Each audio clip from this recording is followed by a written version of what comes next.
Welcome back, everybody. This has been a really long but really fun week. Sony invited me to come up to New York City. I flew up there on Tuesday, and I went up for Wednesday's announcement of the two new camera bodies, the A6100 and the A6600, as well as two new lenses, all for their APS-C range. And this was a really big deal for me, as I have been one of the people who have been hounding Sony for the last couple of years. Where are the APS-C dedicated lenses? I think this is a real hole in their whole system, and I think it's something they've desperately needed to update. And we finally got not one lens, but two new lenses, and they're extremely good. I'm really excited to talk about all this with you. First, I want to give a quick shout out to our sponsors today, who are the awesome folks over at squarespace.com. You need a website, and Squarespace have you covered with an all-in-one solution for building beautiful websites, portfolios, or even an online store.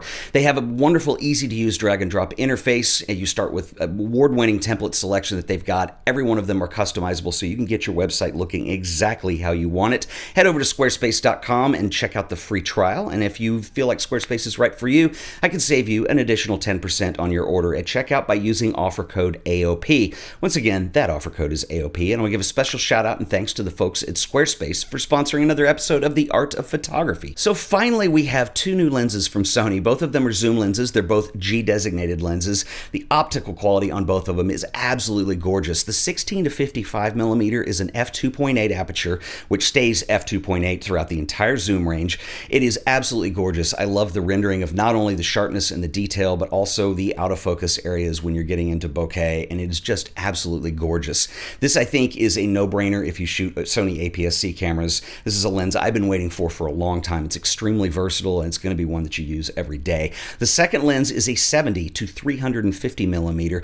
This one is really interesting because they give you not just a telephoto lens, but one with a really long range. So on full frame, your equivalent would be up to about 500 millimeters.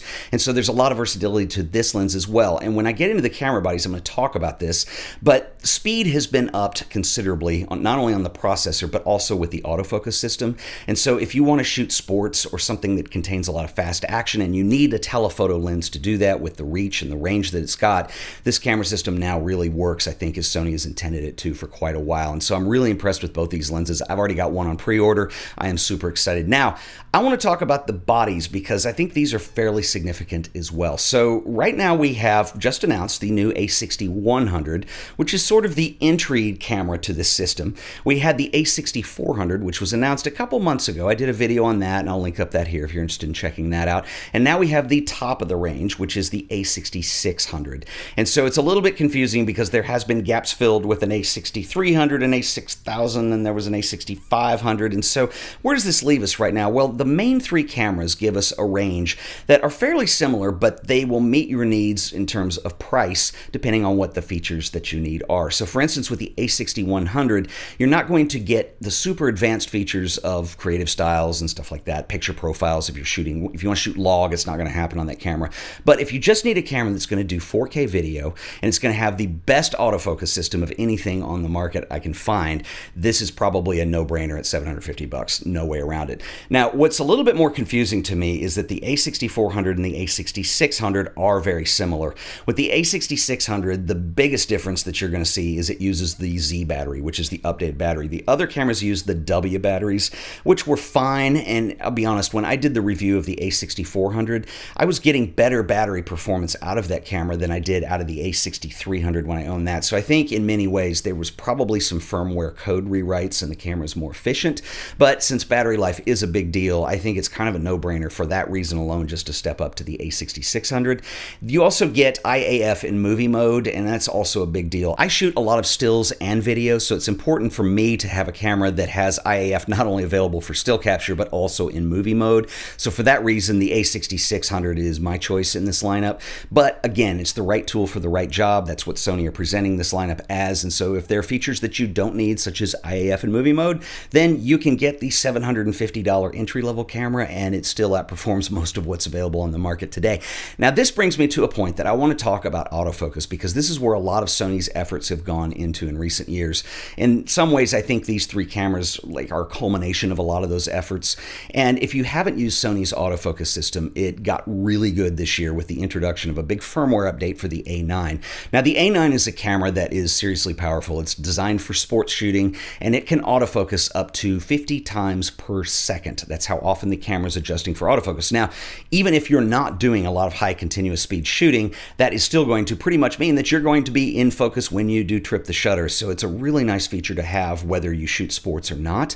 Sony also have combined this with artificial intelligence in their algorithms and the software that's built into the camera, and they work together. And so essentially there's three modes of recognition that you're going to have. So if you're using expandable flexible spot tracking, which is their new autofocus mode, once you've acquired autofocus, and this is a continuous autofocus feature, it's going to lock onto the subject that you have detected.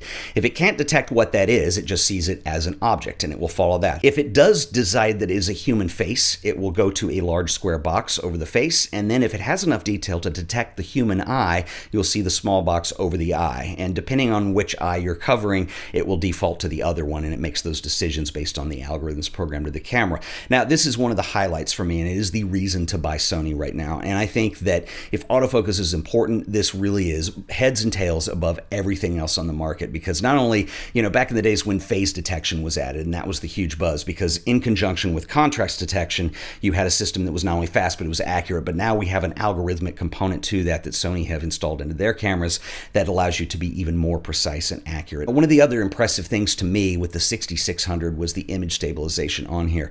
I did some shots that were taken on the Brooklyn Bridge when we walked over one night, and these were pretty long exposures. And if you've ever been up to the Brooklyn Bridge, you realize there's cars on the level underneath, and the whole structure kind of moves underneath you. So I wasn't sure I was going to get anything to be sharp or in focus. I was really impressed to see how well the image stabilization performed at longer shutter speeds. And so this is something that a couple of years ago, I would have not tried to do on an APS-C or smaller sized camera. It just didn't work the same. So you wanted at least a full frame camera, if not medium format, just for the ISO performance.